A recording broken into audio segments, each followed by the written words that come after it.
नमस्कार, मैं देवेंद्र प्रसाद। प्रस्तुत हैं दोपहर समाचार। संसद के कल से शुरू हो रहे मानसून सत्र से पहले सरकार ने आज सर्वदलीय बैठक बुलाई है। मानसून सत्र 11 अगस्त तक चलेगा। 23 दिनों के सत्र में सदन की 17 बैठकें होंगी। सर्वदलीय बैठक के दौरान सरकार संसद के दोनों सदनों की सुचारू कार्रवाई सुनिश्चित करने के लिए सभी दलों से समर्थन की अपेक्षा करेगी। इससे पहले संसदीय कार्य मंत्री प्रहलाद जोशी ने सभी दलों से मानसून सत्र के दौरान विधायी कार्य और अन्य विषयों पर सार्थक चर्चा करने में योगदान करने का अनुरोध किया।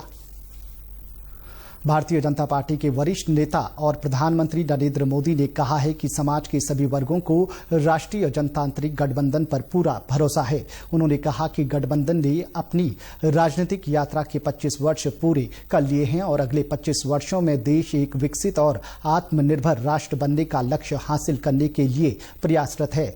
प्रधानमंत्री ने कल नई दिल्ली में गठबंधन के सहयोगी दलों की बैठक को संबोधित किया। उन्होंने कहा कि एनडीए का गठन किसी पार्टी के विरोध में नहीं हुआ था, बल्कि देश में स्थिरता लाने के लिए हुआ था। उन्होंने कहा कि जब किसी देश में स्थिर सरकार होती है तो देश एक साहसिक निर्णय ले पाता है जो देश की दिशा बदल देता है। बैठक में गठबंधन के 38 सहयोगी दलों ने हिस्सा लिया। प्रधानमंत्री के साथ ही भाजपा अध्यक्ष जेपी नड्डा, केंद्रीय मंत्री अमित शाह, राजनाथ सिंह और नितिन गडकरी जैसे दिग्गज नेता बैठक में मौजूद थे। राष्ट्रीय जनतांत्रिक गठबंधन के सभी घटक दलों ने संकल्प लिया है कि वे प्रधानमंत्री नरेंद्र मोदी के नेतृत्व में मिलकर आगामी लोकसभा चुनाव लड़ेंगे। एनडीए के सभी सहयोगी दलों ने 2019 में मिले जनादेश से भी बड़ा जनादेश 2024 में हासिल करने के लिए श्री मोदी के नेतृत्व में पूरा भरोसा जताया है। चमोली जिले में आज सुबह अलकनंदा नदी किनारे स्थित नमामि गंगे प्रोजेक्ट के समीप करंट की चपेट में आने से 20 से भी अधिक लोग बुरी तरह झुलस गए। हादसे के बाद मौके पर राहत और बचाव कार्य चल रहा है। हमारे संवाददाता से मिली जानकारी के मुताबिक हादसे में झुलसे 21 लोगों को जिला चिकित्सालय में दाखिल किया गया है। इनमें से अधिकांश की हालत बहुत गंभीर है। करंट लगने के कारण का अब तक पता नहीं चल सका है।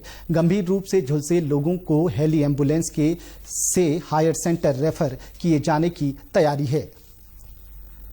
चमोली पहुंचे कैबिनेट मंत्री डॉक्टर धन सिंह रावत ने जिला प्रशासन को निर्देश दिए हैं कि कर्णप्रयाग नगर पालिका के बहुगुणा नगर और गोपेश्वर के हल्दा पानी में भूस्खलन से प्रभावित भवनों में रह रहे परिवारों को तत्काल सुरक्षित स्थानों पर शिफ्ट कराया जाए।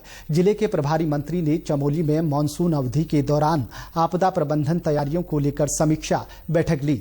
उन्होंने समस्त विभागीय अधिकारियों को आपदा की चुनौतियों से निपटने के लिए समन्वय, सहयोग और टीम भावना से काम करने के निर्देश दिए। इस मौके पर उन्होंने कहा कि बरसात में राजमार्ग एवं ग्रामीण सड़कों को खोलने के लिए पर्याप्त संख्या में मशीनों और मानव श्रम की व्यवस्था सुनिश्चित को खोलने के लिए तेजी से काम किया जाए। जनपद के दुरुस्त गांव क्षेत्रों के सभी सस्ता गल्ला विक्रेताओं तथा पर्याप्त मात्रा में खाद्यान्न की उपलब्धता सुनिश्चित की जाए। पेट्रोल पंपों पर डीजल व पेट्रोल का पर्याप्त स्टॉक रखा जाए।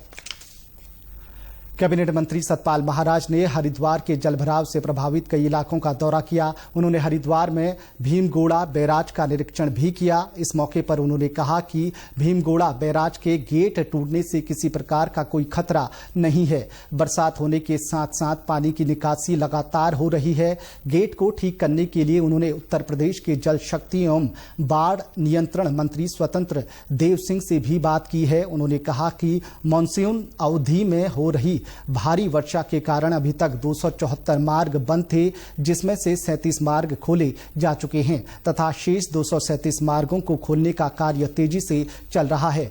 हरिद्वार जिले के प्रभारी मंत्री सतपाल महाराज ने रोशनाबाद बिहारीगढ़ मोटर मार्ग पर अनेकी के पास क्षतिग्रस्त सेतु का भी स्थलीय निरीक्षण भी किया। उन्होंने कहा कि सेतु को यातायात के लिए बंद कर क्षतिग्रस्त भाग पर वैली ब्रिज लगाने हेतु कार्य प्रारंभ कर दिया गया है। अगले 3 सप्ताह में हल्के वाहन हेतु सेतु को खोल दिया जाएगा। वर्तमान में अनेकी पूरनपुर पथरी मार्ग होते हुए बहादुराबाद जाया जा सकता है। इसके बाद महाराज ने रानीपुर मोड़ के आसपास होने वाले जल भराव का भी निरीक्षण किया तथा इसके स्थायी समाधान के संबंध में चर्चा की। इसी के साथ अभी तक के समाचार समाप्त हुए। दूरदर्शन समाचारों से जुड़े रहें। मिलते हैं फिर शाम 6:30 बजे के बुलेटिन में। नमस्कार।